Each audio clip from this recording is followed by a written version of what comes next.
So much to unpack there. I've had a number of conversations with CROs that they're like, Steve, I'm buying plane tickets like I never bought before. I'm getting out, I'm having face to face conversations.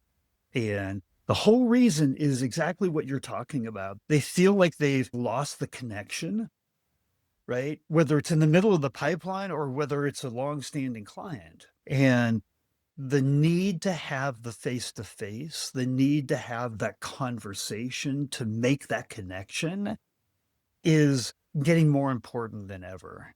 And so how do we do that? You've talked about, use AI appropriately, but you're working with Fortune 500 companies. What do we need to be thinking about and doing to create that connection more? Being in person is the best, but we can't all do that for different reasons, logistics or budget. Before COVID, it was actually common for people on video calls to not be on video, which never made any sense to me.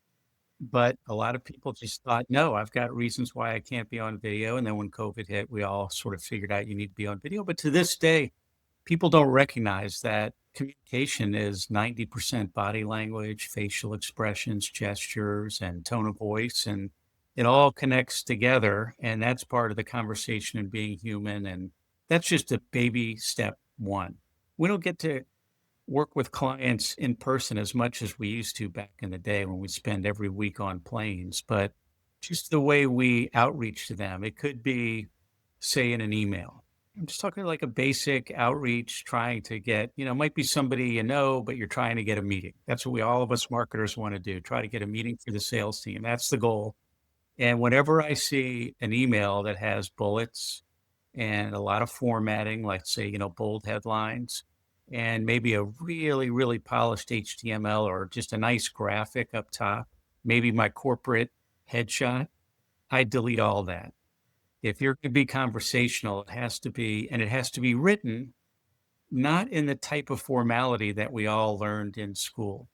It has to be like I'm speaking to you. I'm always trying to train my team. Just write it just as if you're talking to me, sort of, almost like you're speaking to me. And that there's something about coming out of COVID, even though it's been 5 years, people want that human touch and communication. Back in the day, the old days with brochures, formatting, and this is true, by the way, we're talking about clients, but same exact rule applies for internal communications. I'll send notes out to our whole company, our whole firm, or parts of the firm. And even when I was at, Dell and Infosys and Mindtree, my previous firms, I would never make it formal with my corporate headshot photo or HTML. It would always come from Paul. They knew it was from me because people want to connect with other people. You're trying to create an emotional connection to your team or somebody at your firm or a client or a prospect. And you have to be a little bit personal. For me, I'm the class clown. So my persona, yeah, I'm funny, but your personality has to come through. LinkedIn is the same way. Go look at my LinkedIn feed. I did one today about the Masters tournament. It can't all be just about business. People aren't so interested in that. They want to know who you are as a person. And then they'll start to create some interest and recognize the humanity in you. And that's people put their game face on sometimes when they do marketing and get overly formal. It's almost like the marketing version of, a young adult when they, meet with you and say, "Oh, Mr. McDonald or Mr. Gottsegen." Like, what? No, that's ridiculous. But they don't know that. They're doing what they think is proper.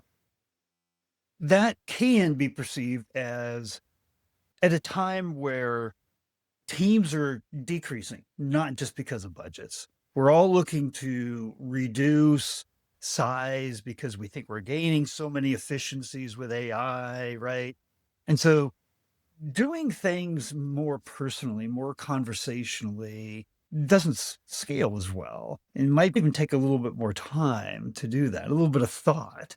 How do you, when you're advising your Fortune 500 clients, there's a tug of war there, right? Because we all want more efficiencies. We want to do more with less.